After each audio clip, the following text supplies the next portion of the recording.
Election Commission is indulging in gross irregularities in the preparation of the electoral rolls. There are multiple fake identities, fake voters, a large number of voters all being shunned into one address, 0 addresses, all kinds of allegations that he has made, many of which may be true, but he's also conflated that as helping the BJP. Now, these are two separate issues. One is the impurity of the electoral rolls. The second is there may or may not be a direct link between the impurity of the electoral roll and whether or not it benefits the BJP, the ruling party. But that is Mr. Rahul Gandhi's claim. The Election Commission, of course, has hit back at Mr. Gandhi. It has asked him to say the same thing in a signed oath. This, they claim, is as per requisitions of the Representation of People's Act. So this has now become a full-blown political mudslinging war between the leader of the opposition, Mr. Gandhi, and India's independent election conducting body, that is the Election Commission of India. Is it about vote bank politics? Is it about a faulty process? Or is it about returning integrity to the electoral process? We'll get to all of that in just 1 second, but I want to play out some sound bites from what was a dramatic morning that ensued in the Parliament Street between the Parliament Complex and Nirvachan Sadan, which is the Election Commission headquarters. The Election Commission has hit back at Rahul Gandhi and asked him to sign a formal declaration or apologize to the country for the allegations that he made last week. Rahul Gandhi has responded by saying that the Election Commission wants an affidavit under oath, but he has taken an oath in Parliament swearing on the Constitution of India. Government sources have also hit out at Rahul Gandhi, asking if Rahul Gandhi is above the law and whether or not the rules of parliamentary democracy apply to the leader of the opposition or not, or whether there is a sense of entitlement because of his surname. The election body has further gone on to say that only valid claims which are substantiated in writing would merit any kind of response, would merit any kind of consideration by the poll body. Rahul Gandhi, on the other hand, maintains that he will not sign any affidavit. He's a politician. His word is to the people, and his word is what he stands by. Government sources, meanwhile, have maintained that the rules were actually framed in 1960 by the Nehru government, that if anybody has grave allegations of the nature that Mr. Gandhi is making against the Election Commission, then it has to be brought to the notice of the Election Commission in a signed document, in a signed affidavit. Government sources have further questioned whether Nehru's great-grandson is now saying that this process, this procedure that was established under the Nehru government in the 1960s was wrong and anti-constitutional. Government also asking whether Rahul Gandhi questioning the democratic credentials of the country and whether he was questioning the democratic credentials of Nehru himself. But I want to first play out a series of sound bites. There was a lot of drama with some MPs fainting, some MPs reportedly feigning fainting. All of that drama ensued today in full public glare, in full view of the television cameras and digital cameras. And this is what happened. I want to play out some reactions first. देखिए, हिंदुस्तान की democracy की हालत देखिए। 300 MPs election commission से मिलना चाहते हैं और कहते हैं कि हम डेलीगेशन लेके आएंगे, हम आपको एक डॉक्यूमेंट देना चाहते हैं। इलेक्शन कमीशन कहता है नहीं, 300 एमपीज नहीं आ सकते हैं। तो यही हालत है, क्योंकि डरते हैं। Rahul ji has raised some very serious questions. He wants serious answers. The nation needs the serious answers. And the reason the nation needs those answers, very frankly, is because the credibility of the election process is wonderfully vital for our democracy. As far as our democracy is concerned, everyone should be able to go to vote without having any doubts as to whether their vote is going to actually play a role in determining the country's political destiny. Congress party और opposition ने बहुत समय बर्बाद कर दिया है। अब हम देश का समय और पार्लियामेंट का समय को और बर्बाद होने नहीं देंगे। क्या कोई हेतु एसआईआर के विरोध में नहीं है? जो घुसपैठी इस देश में आए हैं या जो इन्होंने खुद ने अपने अपनी सीटों में लोगों को गलत रजिस्टर करा के वोटर बनाए, अपना झूठ, अपनी चोरी छुपाने के लिए शायद ये पूरा यहाँ पे नाटक कर रहे हैं। एसआईआर पहली बार नहीं हो रहा है। हर एक राज्य में राष्ट्रीय स्तर पे चुनाव आयोग की एक नियमित प्रक्रिया है। आप चुनाव जीतोगे तो सारा विषय सही है, अब चुनाव हारोगे ये सारा विषय की अव्यवस्था आपको ध्यान में आती है। Political face-off right at the top of the show. Tuhin Sinha is national spokesperson of the BJP. Mahua Singh is spokesperson of the Congress party. Tuhin, this is what Mr. Gandhi is saying. He said this in his press conference last week and he's saying this today as well. He is saying that there are credible allegations which document very real anomalies or aberrations, whether it is duplicates, many names at a single tiny address, one person having multiple epic cards or electoral photo identity cards, misuse of Form 6. These are all very serious allegations which can cause wrongful disenfranchisement, and it could also lead to wrongful votes if these anomalies are exploited. Why is the Election Commission, why is the ruling party not taking such grave errors seriously? Well, good evening, Zaka. Good evening, everybody. For the last 4 days now, the Election Commission has been chasing Rahul Gandhi to file an affidavit with regard to his complaints. You know, three different from 3 different states, election commission bodies have been pursuing him, but he refuses to sign. He, seems to be running away. And you know why he's doing that? Because he knows that as per Section 31 of the Representation of People Act 1950, if he provides false declaration, that is punishable. If he knows that he provides false evidence, that is punishable under Section 227 of the Bharat Nyaya Sanhita 2023. Now, here is a person who has been lying on multiple occasions. He has 20 plus defamation cases pending against him across the country. What prevents him from providing a digital data of his findings to the Election Commission, and what prevents him from filing an affidavit and going ahead? Because he knows that these are spurious, one second. There are two issues to it. One second. One second. The Congress's contention is twofold in that. Number one, this data they are saying is EC data. Rahul Gandhi did not invent this data. This is taken from the Election Commission. Number one. So please respond to that. And number two, you're a politician. Mahima is a politician. Which politician ever signs an affidavit and says that this is what my allegations are? These are political allegations. Unless a court of law asks you for it, no politician will sign off on an affidavit and say that, I'm making these allegations. It is in the court of the public domain. It has to be dealt in the court of the public domain. These are rules. These are rules which have existed for the last many decades. Election Commission, in the Election Commission Charter, what prevents him from going to court? But anyway, the fact is there were some lacunae in the entire voter list. That is precisely the reason why SIR was introduced. That is precisely the reason why 65 lakh people apparently were kept out of, were removed from the voter list of Bihar. Now, in the last 11 days, has any of the two India Alliance parties, whether it is Congress party or the RJD, have they filed even one official complaint? Okay. So, this shoot and scoot politics method has to stop. And by the way, today is a day when one of his senior most leaders in Karnataka, K.N. Rajanna, a scheduled tribe leader, was shunted out of Karnataka government simply because he showed the mirror to Rahul Gandhi. He very clearly said that this voter list was prepared at a time, at least in the run-up to the 2024 Lok Sabha elections, was prepared at a time when they had the government in Karnataka. Were they sleeping all this while? See, these lacunae have existed forever. But, today, perhaps in 2024-25, it's at a minimal level. Okay. We have seen in the 80s and 90s how they used to rig polls. Rajiv Gandhi, in fact, had criticized, the paper ballots at one point of time. Okay, Tuhin, one second. I'll come to the Rajanna story. I'll come to the Rajanna story. It's an important story. A sitting minister, and that too a scheduled tribe minister, is rarely ever asked to go, and certainly not in the manner in which he was asked to go today. I'll get to that in 1 second. But Mahima saying, please address the fundamental question. Nobody is begrudging what Mr. Gandhi said in the press conference or the protest march that they took out today. There may be very real cases of anomalies, whether it is duplicates, many names being attributed to one single address, one person having multiple photo identity voting cards, etc. These are all very real problems. We've seen this in numerous elections in the past. Those are anomalies. But what Mr. Gandhi has done is conflate anomalies to this thing saying that all of this is being done to benefit the ruling BJP. Now, he is saying that this is organized rigging by the Election Commission in favor of the BJP.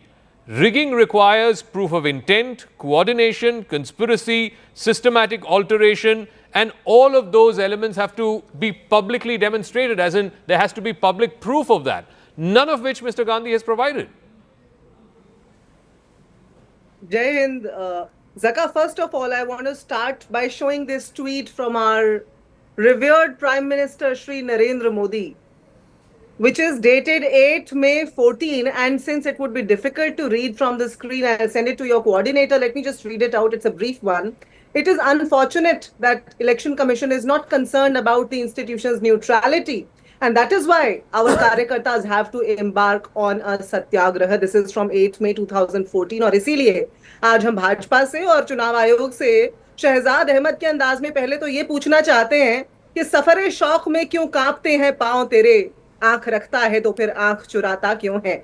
Now, this Election Commission of India, Zaka, that overnight changed rules by bluffing Punjab Haryana High Court when it ordered the Election Commission of India to provide digital data and video footage to Mr. Mahmood Pracha in its order from December 2024.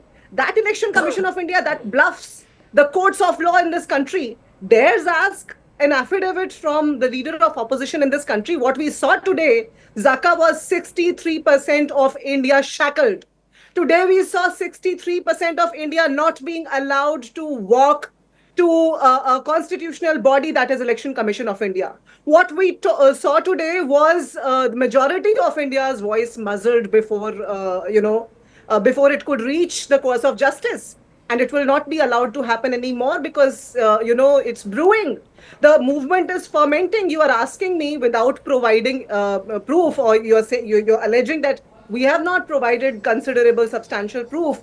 What is it then? Kilos and kilos of paper, foots and foots, feet and feet of, paper, 7 feet of non-machine readable paper provided by the Election Commission of India itself.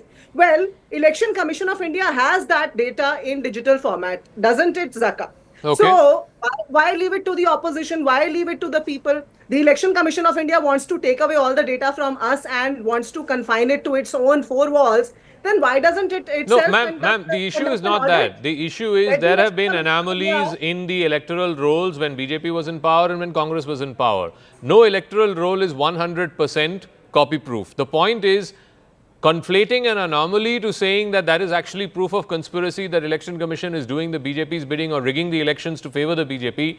Those are two completely, polar opposite things, unless you have proof to show that. Zaka, vendetta as a modus operandi in politics, the way we see it today. You are a seasoned journalist. Have you seen it ever? Have you studied it ever as a student of journalism across countries? I don't think anybody has. I don't think anybody has heard of a case like this, where the Election Commission of India, which is the body that must stand guard to the people's right to vote, to the adult franchise, is rather facilitating it. What we see today is 30,000 invalid addresses in just this one constituency where the address is entered as 0. What we see today is a massive new voter manufacturing under Form 6, wherein most of the voters, registered first-time voters, are octogenarians. And what we see is there are 0 voters, within the range of 18 to 25 years of age in that Form 6, data. So these are just, this is not even the tip of the iceberg. Okay. We are yet to unravel now there is a political fallout immediately to the allegations that Mr. Gandhi has made, and the BJP and the Election Commission have been countering that. And the political fallout comes from the state of Karnataka, where in this one particular Lok Sabha constituency, in one particular assembly segment, Mr. Gandhi had alleged there was massive malpractice, there was massive number of fake voters. Today, there was a political fallout to it. I would request both our guests to stay on. Karnataka Cooperation Minister K.N. Rajanna was made to resign after he publicly admitted that the voter list irregularities took place when the Congress was in government. A close aide of Chief Minister Siddaramaiah, Rajanna, said that he had questioned the party's silence over the alleged electoral roll manipulation, remarks that directly contradict the official stance of the Congress party. The Congress High Command instructed Chief Minister Siddaramaiah to take action against Mr. Rajanna. The Chief Minister has decided to remove Mr. Rajanna from the cabinet. Mr. Rajanna tendered his resignation, which has now been accepted by the Chief Minister. But this has sparked off a huge political row. According to sources, Rajanna was asked to leave by the Chief Minister. Of course, all ministers serve at the prerogative of the Chief Minister. Deputy Chief Minister D.K. Shivkumar also strongly rebutted the claims made by Mr. Rajanna, defending the party's track record and accusing the opposition of exploiting this situation. The BJP hit out by saying that the Congress was targeting a Dalit leader and that this Congress government under Siddaramaiah will soon collapse. Let's listen into some political reactions and I'll go right back to our spokespersons in a moment. जो राहुल गांधी बार बार संविधान का पुस्तक लेके पूरा दुनिया घूमता है, लेकिन वही राहुल गांधी अफसोस की बात यह है जो अंबेडकर के बारे में बात करता है, संविधान के बारे में बात करता है, वही राहुल गांधी राजन्ना का इस्तीफा जो मंत्री पद से लिया है वो बिल्कुल गलत बात है. राहुल नहीं, Rahul Gandhi now issued the notice to Rajanna. He is suspended now. I think another second the gazette will come. Siddaramaiah every day is losing his wicket. October, I told October it will be a Kranti. Now August it started. All right, let me go back to Mahima Singh and to Tuhin Sinha. Mahima Singh, you know, it's all well for Mr. Gandhi to say what he said, and this has to be a matter of investigation, but it's already led to a hit wicket. One of your senior ministers, Mr. Rajanna, backward caste leader at that, has been asked to go. It is filthy rich of the BJP to make such accusations against a democratic party, a thoroughly democratic party like Congress Zaka, when days, weeks after the resignation we saw of Mr. Dhankar, what we saw, although Mr. Dhankar is missing, there's no knowledge of his whereabouts. This is Mr. Krishna Kumar Janu, a Rajasthan spokesperson of the BJP that has been expelled, who has been expelled because he condemned how Mr. Jagdeep Dhankar was made to resign because he, chose to spoke against the will of Mr. Narendra Modi. So BJP must answer about that first. Where is Mr. Jagdeep Dhankar? Why is he incommunicado? Okay. Why was this Rajasthan spokesperson expelled before they come to question us? Those whose houses are made out of glass must refrain from pelting stones at others. So your party should be the last people speaking about people being asked to go. Jagdeep Dhankar, the Congress is alleging, was forced to step down. No one even quite knows. No one even quite knows where he is. In fact, Mr. Kapil Sibal is talking about moving a habeas corpus petition asking for his whereabouts.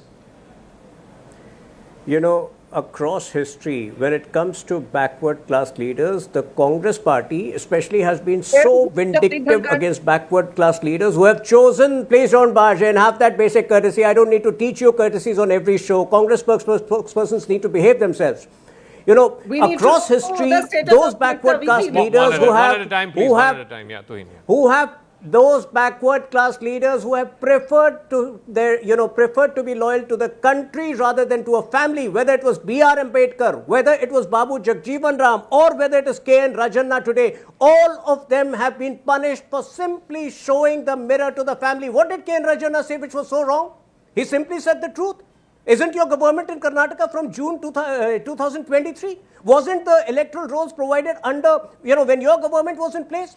What were your Karyakartas doing? Were they sleeping? And today you want to raise a hue and cry?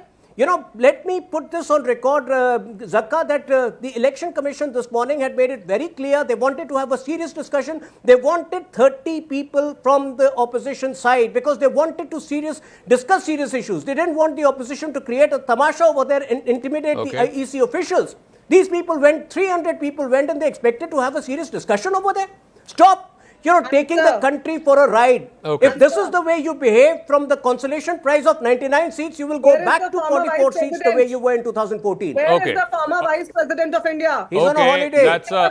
He's on a holiday. My knowledge is he's on a holiday. He's on a holiday, says Tuhin. We'll leave it at that. My knowledge is he's on a holiday. Hopefully he's having a good holiday. Hopefully he's having a good holiday. Thank you very much, Mahima Singh and Tuhin Sinha, for joining us. Let's see how this story plays out. But like I said, I doubt this is going to go away from the headlines or from primetime debates because Mr. Gandhi seems to have stirred a hornet's nest with these allegations. Meanwhile, talking about stirring hornet's nests, the Supreme Court today ordering that all stray dogs in the Delhi NCR region, the Delhi National Capital Region, must be shifted away from residential localities, and any organization that blocks this exercise will face the strictest possible action.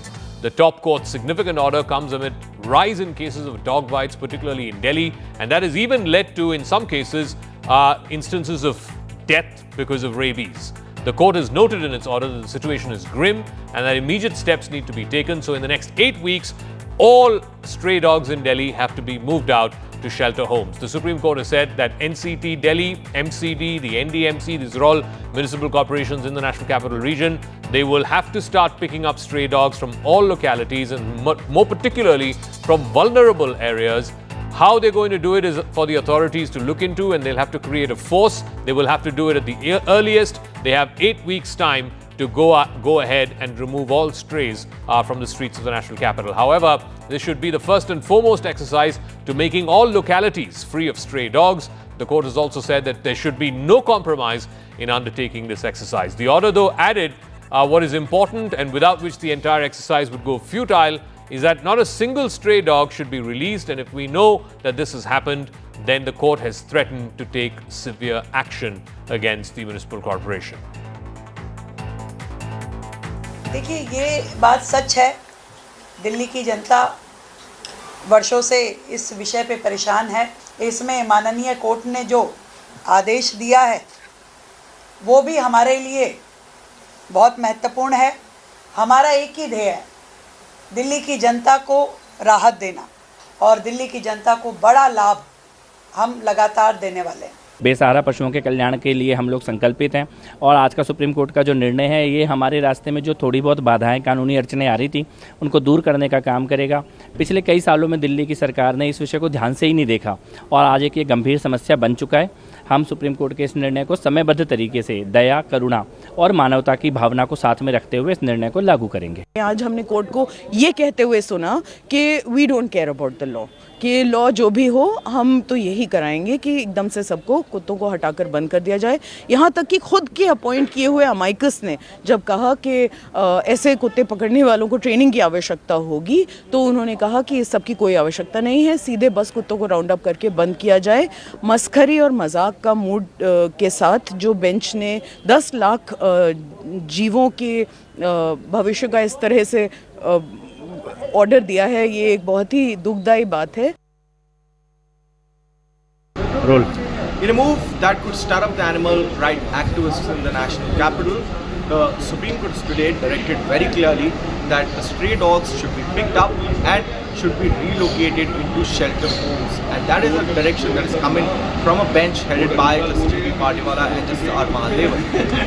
The topmost court of the country has also stated and asked the Delhi authorities, including the MCD, the NDMC, and the other civic authorities in the National Capital Region, to actually create, dog shelters for at least 6,000 to 7,000 dogs within the next 6 to 8 weeks. And this is, in fact, a clear warning also coming in for the animal rights activists, because the Supreme Court has said that any animal rights activist or, in fact, organization coming in the way of the forces which would be removing these stray dogs from localities is something that could face action from the Supreme Court itself. The topmost court of the country said that people should be safe and should move freely in the localities without the fear that they could be bitten by stray dogs. It also went on to say that these dogs should be removed from parks and localities so that senior citizens and children can move and play freely. All right, I want to move on to another story. Pakistan's Army Chief, Field Marshal Asim Munir, is openly warned of a nuclear war, and that too, he said this while he was on American soil in Tampa, Florida. Addressing an event there in Florida where he had gone to attend the retirement ceremony of the outgoing CENTCOM chief, Admiral Kurilla, Pakistan's de facto military ruler threatened to take down half the world if his country faced an existential threat in a future war with India. Munir said, and I quote, "We are a nuclear nation. If we think that we're going down, then we will take half the world down with us. We will wait for India to build a dam, and when it does so, we will destroy it with 10 missiles. Munir further said that the Indus Water Treaty, or the Indus River, is not the Indians' family property. We don't have a missile shortage. India has sent a hard-hitting response to Munir's nuclear threats. The MEA put out a statement calling this nuclear saber-rattling and also part of Pakistan's stock-in-trade. In that statement, the ministry also said that comments reflected irresponsibility, which is inherent in such rhetoric, and reinforced well-held doubts about the integrity of Pakistan's nuclear command and control in a state where the military is hand in glove with terrorist groups. The MA has also termed it regrettable that these remarks were made from the soil of a friendly third country, referring, of course, to the United States. Reiterating New Delhi's position, the statement added that India has already made it clear that it will not give in to nuclear blackmail, and Operation Sindoor is evidence of that. We will continue to take all necessary steps to safeguard our national security. I want to play out some of the reactions that came into this story. It's an absolutely bewildering, open nuclear blackmail that's been made by the Chief of Army Staff of the Pakistan Army, and that too from the soil of a friendly country like the United States. I find this extremely problematic with his continuous rants against India, and also after being exposed to the whole world after the air chief has spoken about how Pakistan was taught a lesson via Operation Sindoor. But what I find extremely problematic is that while he's talking about a nuclear war, which I think is absolutely a cowardly thing to speak, but at the same time India is talking about playing matches against Pakistan. See, this also clearly shows the close relationship the Pakistani army has with the American administration. That is perhaps why the American administration, the Trump administration, has levied a 50% tariff on us. And this is a highly irresponsible statement, that too being made on American soil. I'm aghast that the Americans have allowed this to happen. But we must definitely bring this up to the American ambassador, asking them how they can allow such an irresponsible statement to be made by the Pakistan Army chief from American soil. It's highly condemnable and provocative, and we want the government of India to come out with a statement rebutting its charges. And also it is all the more serious that the soil of United States is being used to unleash such a tirade against India. All right, I want to go across to Professor Brahmachalani, strategic affairs expert, who's joining us. You know, the thing that is astounding for me, Professor, is that this was said on the soil of America, from Tampa, Florida, which is a friendly country towards India, although in the last few weeks we've had our fair share of issues. But what is astounding for me is this is from the same country where the president calls himself a peace president, a peacemaker president. Is he not concerned about such open nuclear saber rattling, or is that being done by Asim Munir because he knows he can get away with it, that he can get away with it by saying this in Trump's America? You raise a good question, Zaka. The fact is that the US and China both helped Pakistan acquire a nuclear bomb to counterbalance India. And ever since then, since the 1980s, Washington has looked the other way as Islamabad has wielded nuclear blackmail against India. So Trump is no exception. It's a part of a pattern where successive administrations in Washington have, in a sense, looked the other way as Pakistan has peddled this nuclear blackmail line repeatedly in public. I think what is quite telling is Washington staying silent in response to Munir's latest rant. Imagine if an Indian military general visiting the US had spoken like this from American soil, had spoken even about the specter of nuclear conflict on the subcontinent, the American media, the Western media, would have really picked this issue up, his remarks, and criticized him and India. But when it comes to Pakistan, Pakistan tends to get a pass. It's because, in part, because there has been a long-standing American tolerance of Pakistan's nuclear blackmail. And look at what Munir is saying. He's not just threatening nuclear war against India, which has a no first use nuclear doctrine. Of course, that raises the question whether India should actually continue with this no first use nuclear posture. But he's also threatening irresponsibly that if India were to build any dam on the Indus River system, that Pakistan would fire 10 missiles at it. Munir is not just reckless, he's also foolish. He doesn't know the geography of the Indus Basin. If any Indian dam, India doesn't have any dam on the Indus River system. It only has hydropower projects of small to medium size. If any of those projects is bombed by Pakistan, the death and destruction will happen downstream in Pakistan, not in India. Okay. And he also doesn't understand that if Pakistan were to hit any Indian hydropower project, and if India were to retaliate by hitting one of Pakistan's large dams like Tarbela or Mangla, millions could die downstream in Pakistan. So his remarks are so not only irresponsible, but stupid. How much of this?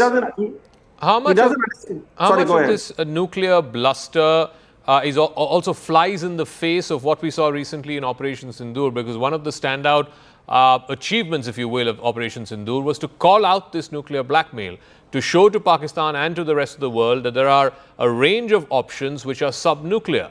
And then weeks after that, for the Pakistan Army chief, who's got a bloody nose, whose forces have got a bloody nose, to once again indulge in this kind of nuclear grandstanding.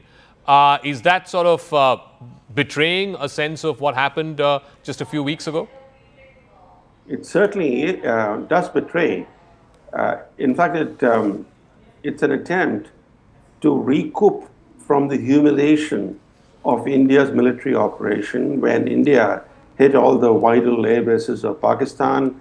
It even bombed the Kirana Hills, where some of Pakistan's nuclear assets are located. That sent a chilling message to the Pakistani military high command that all their assets, including their own top officers, are vulnerable to Indian strikes. And I think now the effort in Pakistan is to try and win over the public at home by saying that if in any war scenario that Pakistan would be ready to use nuclear weapons against India. But this is nuclear bluff, and it's because Pakistan doesn't have the strategic depth to fight a nuclear war with India. Any Pakistani decision maker or military officer knows that a first use of a nuclear device by Pakistan would invite such a devastating Indian response that Pakistan may even cease to exist. So this nuclear bluff India has already called in Operation Sindoor, but they continue with this line so as to scare India and scare the Indian public in particular. Okay. Because the nuclear issue is obviously something scary for everybody. Professor Brahmachalani, we'll leave it at that. Thank you very much for joining us with your thoughts and perspective into this nuclear bluff or nuclear grandstanding that the Pakistan Army Chief, Field Marshal Asim Munir, was indulging in, and that too from American soil. He's now, I'm told, headed onwards to the remainder of his trip, and that he's currently in Europe, in Brussels. That's what my understanding is. But back home, the other big story, of course, was today the Parliamentary Standing Committee on External Affairs, headed by Congress Member of Parliament Shashi Tharoor, was briefed about this ongoing tariff situation between India and the United States. Last week, President Trump announced an additional 25% tariff on India for buying Russian oil. That takes the percentage of tariffs on India to one of the highest in the world at 50%, which is on par with the tariff on Brazil. Today, the committee headed by Dr. Tharoor was briefed by both the Foreign Secretary and senior Commerce Ministry officials who told them that India's relationship with the United States is important and trade happens to be just one aspect of this. That was what the central government officials told the Parliamentary Standing Committee on External Affairs. Tharoor, like I said, is the chairman of that Parliamentary Standing Committee. He's played an important role in the aftermath of Operation Sindoor as well. He was heading the delegation of members of Parliament that went to the United States, and he articulated and put forth India's point of view vis-a-vis Operation Sindoor in a way that only he could have done. Today's briefing, of course, coming in the aftermath and the real sort of dark clouds of the tariffs hanging over the India-US trade relationship, with President Trump imposing 50% tariffs on Indian exports into the United States, half of which is for India purportedly buying Russian oil, which the Trump administration says is fueling and funding Putin's war machine. Let's listen in to what Dr. Tharoor said at the end of that meeting today of the External Affairs Standing Committee of Parliament, and then I'll go across to our reporter as well. ज़्यादा इस रिश्ते के ऊपर और मतलब ये सारे विषय के ऊपर थे। अगर पुतिन साहब के मीटिंग के बाद और यूक्रेन के साथ अगर कोई मीटिंग हुई और ये सारे बदल लिए, तब तो वो दूसरा जो 25% जो रशिया के ऑयल खरीदने के कारण हमारे ऊपर इम्पोज किया गया है, ये दूसरे 25% तो जाएगा, क्योंकि वो तो सिर्फ ये रशियन युद्ध के कारण थे ना। तो अगर युद्ध नहीं है तो नेचुरली, लेकिन वो पहला 25% से भी हमें असर पड़ रहा है और उसके ऊपर तो चर्चा करनी चाहिए कि उसको जरा सा कम करने की कोशिश करें। I want to go across to Payal Mehta, who was there tracking this meeting of the Standing Committee of the External Affairs. Payal, so Shashi Tharoor there saying that the impression that he was given and other members of the committee were given was that the Friday talks between President Trump and President Putin are crucial, and if at all there is a breakthrough that moves in the direction of putting a pause to the war, a ceasefire to the war, then President Trump might actually lift the second set of 25% tariffs on India, which was imposed because India was buying Russian oil. Is that the sense that all members of that committee also got? Well, compared to every other meeting, Zaka, today there was a full house. At least 22 to 23 members were present, and multiple questions were obviously asked. And, members of parliament actually asked whether it would mean anything good for India if Donald Trump and Putin are meeting, over the next weekend. It was very, very clearly stated that the fact that Mr. Putin itself is going to Alaska to hold a meeting, that is itself a big positive message for India. Of course, the US is a little concerned about us buying oil from Russia at this point in time, and also worried about the de-dollarization of the American dollar because of BRICS. Is something which was communicated to the members of parliament.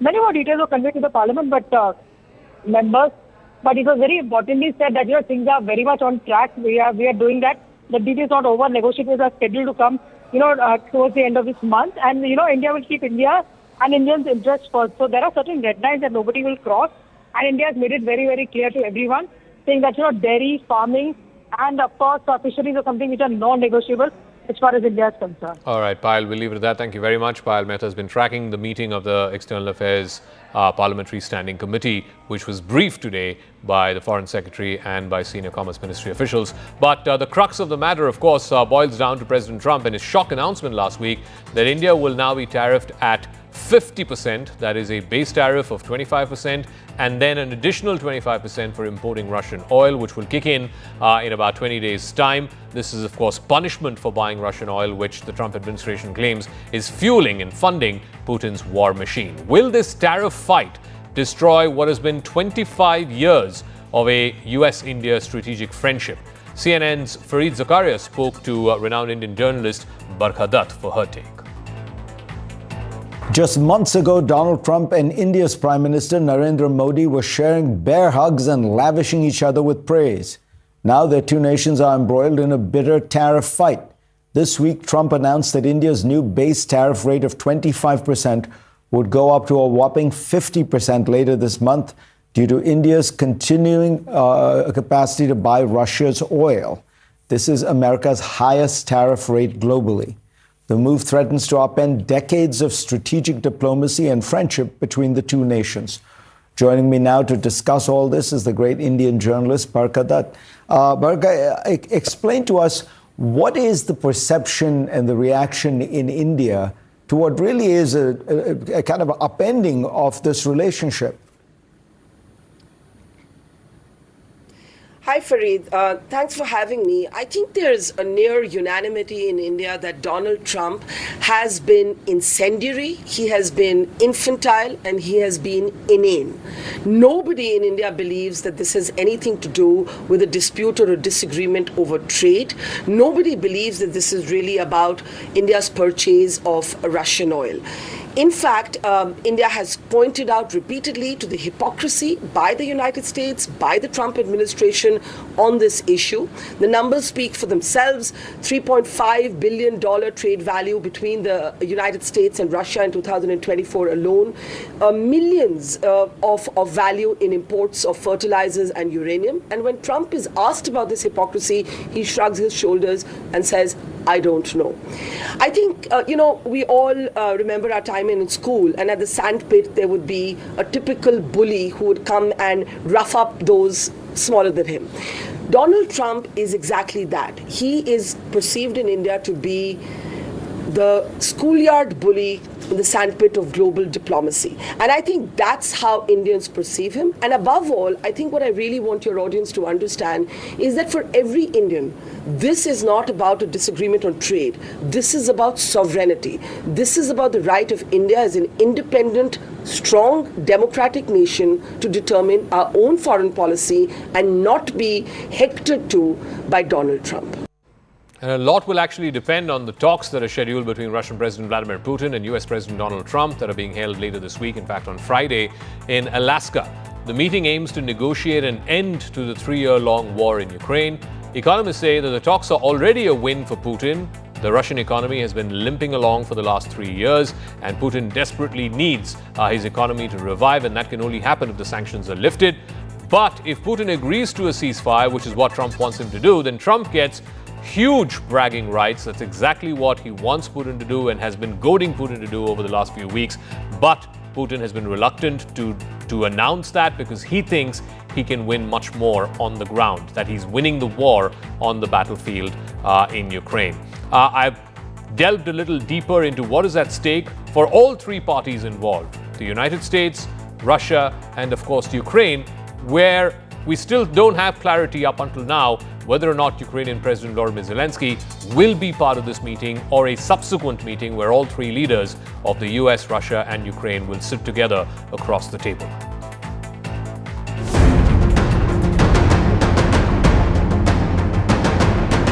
US President Donald Trump has said that he would meet with President Vladimir Putin of Russia on Friday in Alaska. Trump has been trying desperately to secure a deal to end the war between Russia and Ukraine, which has been going on for over 3 years now. Trump announced the meeting last week, shortly after he suggested that a peace deal between Moscow and Kiev could include some swapping of territories. This was the clearest signal yet that the United States may join Russia in trying to compel Ukraine to permanently concede some of its land. But I'll be meeting very shortly with President Putin. It would have been sooner, but I guess there's security arrangements that unfortunately people have to make. Otherwise, I'd do it much quicker. He would too. He'd like to meet as soon as possible. I agree with it. After months of trying to get Putin to end the war, Trump had grown tired of the multiple phone calls with Putin. He had also started to issue ultimatums. Trump and Putin had about half a dozen phone calls in the last 6 months. Even worse for Putin, Trump appears to have patched up his sour relationship with President Zelensky of Ukraine. That is despite a famous, or rather infamous, Oval Office bust-up that happened earlier this year, which at that time was welcomed by the Kremlin. You're not in a good position. You don't have the cards right now. With us, you start having cards. Right now, you don't. You're playing cards. You're playing cards. You're gambling with the lives of millions of people. You're gambling with World War III. You're gambling with World War III. It was not clear yet that Trump would be able to or willing to follow through on the threats that he had made to put punishing tariffs on those countries that buy Russian oil, including India and China. Last week, he imposed an additional 25% tariffs on India for buying Russian oil, but shied away from imposing the same for China. But Trump's deadline for Putin to end the war was swiftly approaching. It was initially supposed to be 50 days, that would end sometime in September. That was then reduced to just a couple of weeks. The meeting between Putin and Trump would be the first in-person summit between an American and a Russian president since former US President Joe Biden met with Vladimir Putin in June of 2021. It'll also be the first in-person meeting between Trump and Putin since 2017, when they met in Helsinki on the sidelines of a summit. This meeting reflects Trump's confidence in his ability to persuade Putin in a face-to-face encounter to stop the war. That is a goal that has eluded Trump ever since he returned to office 6 months ago. For Putin, the meeting with Trump itself is a victory, after he spent the past several months largely isolated from the international community, particularly the international community in NATO and also in Europe. Despite previous refusals by Russian officials to negotiate over territory in the ongoing Russia-Ukraine war, the Russian president, during a meeting at the Kremlin last week, along with Trump's special envoy Steve Witkoff, he gave the impression that Russia was now willing to engage in some swapping of land, in some sort of land deal-making. Land swapping is something that Trump is an expert in, given his past as a real estate mogul. By speaking a language that Trump understands, the language of real estate, Putin has secured something he had been speaking of ever since January, which is a one-on-one meeting with Trump without the presence of Ukrainian President Vladimir Zelensky. Putin feels that this will be the ideal platform for him to make a case and to cut a deal with Trump. Well, you're looking at territory that's been fought over for 3.5 years with, a lot of Russians have died, a lot of Ukrainians have died. So we're looking at that, but we're actually looking to get some back. And some swapping. It's complicated. It's actually nothing easy. It's very complicated, but we're going to get some back. We're going to get some switched. There'll be some swapping of territories to the betterment of both. At the same time, tensions between Washington and Kiev have reappeared. Zelensky said on Saturday that the Ukrainian constitution does not allow Kiev to negotiate away the country's land. Trump told European officials that the meeting with Putin would be followed by a three-way summit with both Putin and Zelensky. But Putin is loath to meeting Zelensky either in a trilateral arrangement with Trump or in a bilateral direct meeting. But the Kremlin quickly said that no such promise of a trilateral meeting shepherded by Trump or the Americans has been made by the Russian side. The White House proceeded anyway to go ahead and announce that first meeting will be between Trump and Putin, and if they agree to a consensus, if some kind of a ceasefire can be announced, then there will be a separate meeting which involves all three leaders. Звісно, ми не дамо Росії нагород за зроблене. Український народ заслуговує на мир, але всі партнери мають розуміти, що таке достойний мир. Цю війну треба закінчувати, і Росія має її закінчити. Росія її почала та затягує, не слухаючи ніякі дедлайни. І саме це проблема, а не щось інше. Відповідь на українське територіальне питання є вже в Конституції України. Відступати від цього ніхто не буде і не зможе. The meeting also presents a host of challenges. Ukrainian leaders have adamantly opposed relinquishing any of their land to Russia. The country's constitution, in fact, explicitly bars any president, including President Zelensky, from conceding any territory to a third country. Putin, on the other hand, has made it clear that, among other things, he wants a formal promise that Ukraine will not enter NATO or any other Western military alliance. He also wants a written guarantee that Ukraine will never host any Western troops on its territory or be allowed to use a military buildup that threatens Russia's security and sovereignty. What this essentially means is it will make Kiev perpetually vulnerable to yet another Russian attack. The fundamental thing for Russia is military domination. Putin understands that Trump is willing to offer things that few other American leaders would even consider, which could help Russia fracture the divide between Ukraine and the Western alliance. Putin will not stop the war for the sake of the Europeans, even if getting them means agreeing to a sovereign Ukraine which has a strong military and a military that's aligned with the West. The two leaders would come into the summit with different goals. Trump's goal would be to put an end to the war. Putin's would be a strategic repositioning of Russia. Russian officials have demanded that Ukraine concede the 4 regions that Moscow has claimed to have annexed from the eastern part of Ukraine in late 2022. That includes the entire Donbas region in the eastern part of Ukraine, which Russia has taken over since its invasion. In return, it is possible that Russia offers some parts of the south, including parts outside Kherson and Zaporizhia, which hosts the largest nuclear reactor in that part of the world, to the Ukrainians in return for Putin and Moscow taking complete control of the eastern parts, which are known as the Donbas.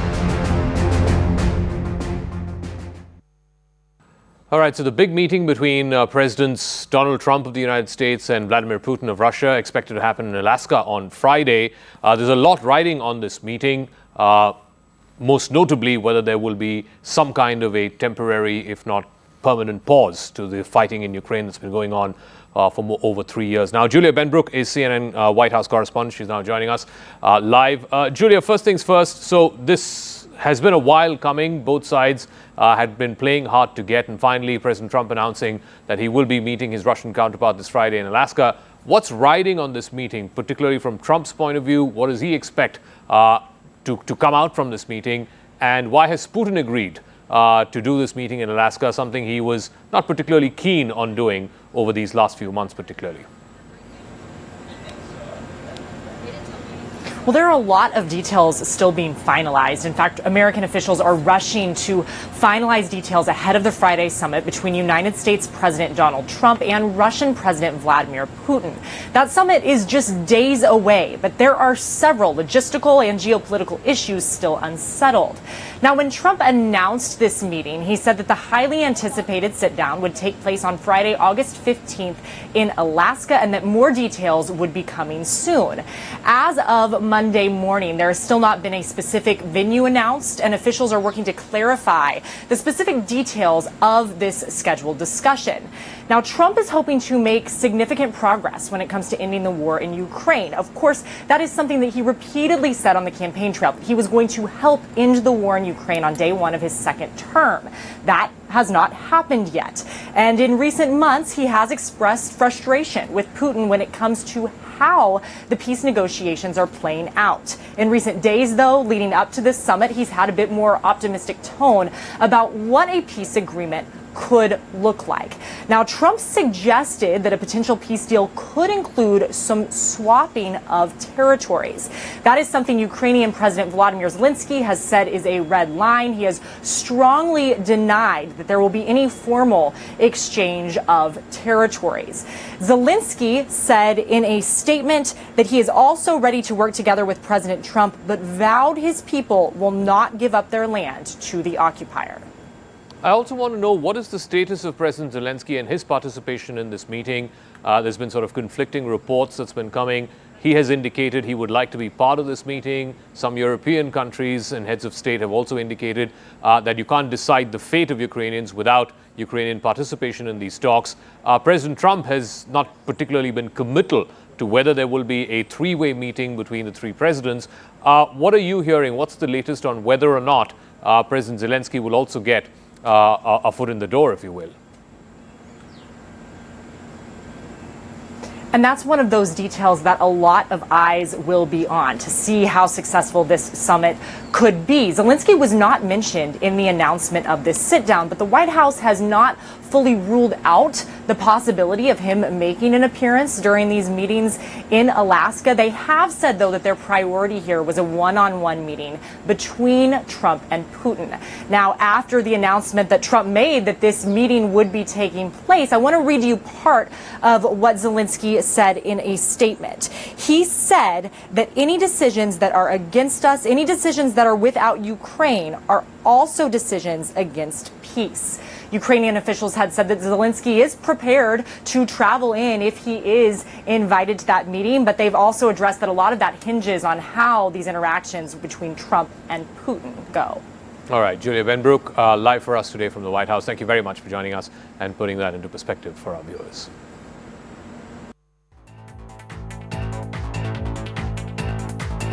That was tonight's edition of Brass Tacks, which came to you live from the CNN News 18 Primetime Studio, presented by Schneider Electric Smart Home Solutions.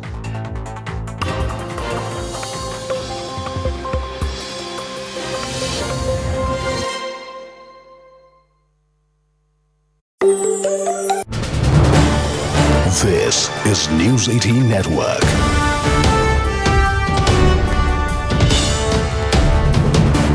India's largest news network.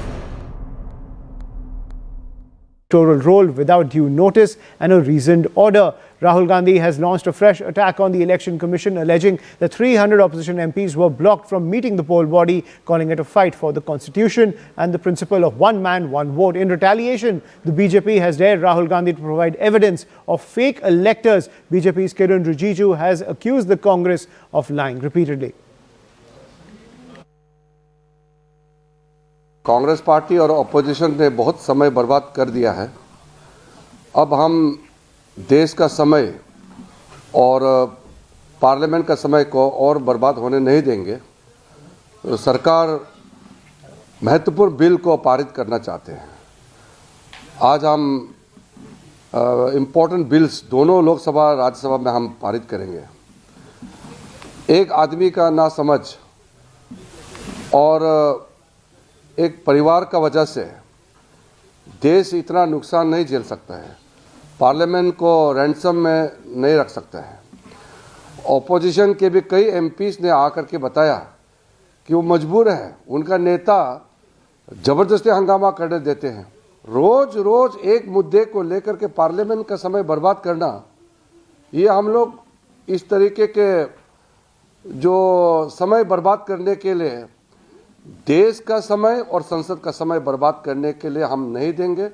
इसलिए महत्वपूर्ण bill हम पारित करेंगे। देखिए, हिंदुस्तान की democracy की हालत देखिए।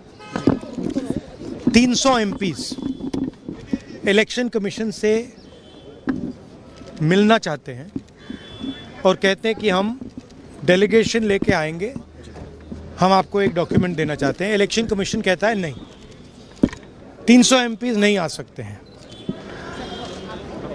तो यही हालत है, क्योंकि डरते हैं। 1 मैन 1 वोट के बिना कॉन्स्टिट्यूशन का कोई मतलब नहीं है। और हमने क्लियरली दिखाया है कर्नाटक में कि 1 मैन 1 वोट नहीं है। और इलेक्शन कमीशन जानता है, इलेक्शन कमीशन जानता है कि वो उसका जो डेटा है वो फटेगा। जो उसको अभी वो कंट्रोल करने की कोशिश कर रहा है, छुपाने की कोशिश कर रहा है, उसको हम निकाल देंगे। आज स्पष्ट हो गया है कि राहुल गांधी जी सहित विपक्ष के सभी सांसद ना तो कोई चर्चा करना चाहते हैं, ना कोई कंस्ट्रक्टिव आउटकम में विश्वास करते हैं। इलेक्शन कमीशन को अपने संवैधानिक दायित्व को भी पूरा नहीं करने देना चाहते हैं। जो इन्होंने खुद ने अपने अपनी सीटों में लोगों को गलत रजिस्टर करा के वोटर बनाए, अपना झूठ, अपनी चोरी छुपाने के लिए शायद ये पूरा यहाँ पे नाटक कर रहे हैं।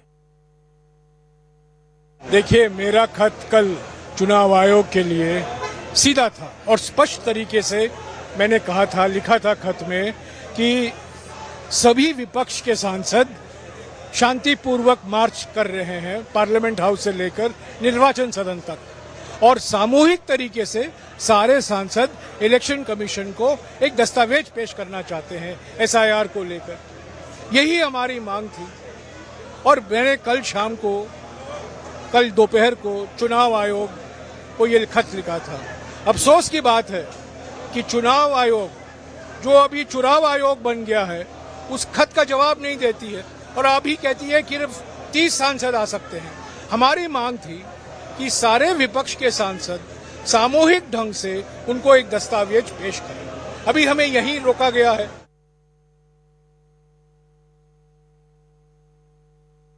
Today, Rahul Gandhi has started a full campaign on vote chori. He says all opposition MPs are marching towards election commission to protest against what they call as vote chori.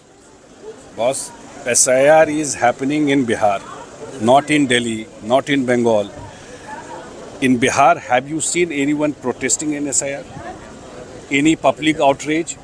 People are happy in Bihar because all those names those who are died, who had permanently shifted, those whose names their names are there more than one places, then their name have been deleted. People are appreciating election commission effort in Bihar. I don't know the other places why they are protesting when the SIR is happening in Bihar. There is no issue in Bihar. That is one. As far as vote chori is concerned, that's what I was saying. He's good in hit and run. Say something and run away. He also said that Samvidhan khatre mein. What happened to that in 2024 election? Election Commission has done excellent job in Bihar. And if Election Commission is asking you give in writing, so what's the problem? Even as a public people's representative and as a party also, we take time, go to Election Commission, we give, if you have any issue in writing to Election Commission, and Election Commission take actions. Dr. Tharoor, you have been stopped here, all the Congress MPs, opposition MPs to go. What is your demand? What is exactly what you want to tell the election commission? Rahul has raised some very serious questions. He wants serious answers. The nation needs the serious answers. And the reason the nation needs those answers, very frankly, is because the credibility of the election process is vital for our democracy. As far as our democracy is concerned, everyone should be able to go to vote without having any doubts as to whether their vote is going to actually play a role in determining the country's political destiny. This is vital for everyone. It's also in the Election Commission's own interest. Their credibility should matter to them. So take the question seriously, give us answers, do not waste time, frankly, on insisting on formalities like oath and affidavit, because at the end of the day, this is exactly what needs to be done. Why do you think it can be a people's movement? No, it has to be a people's movement because this is not about you or me. It's about the democracy of this country. CNN News 18 Primetime Studio, presented by Schneider Electric Smart Home Solutions. Viewers, we are live from the CNN News 18 Primetime Studios, presented by Schneider Electric Smart Home Solutions.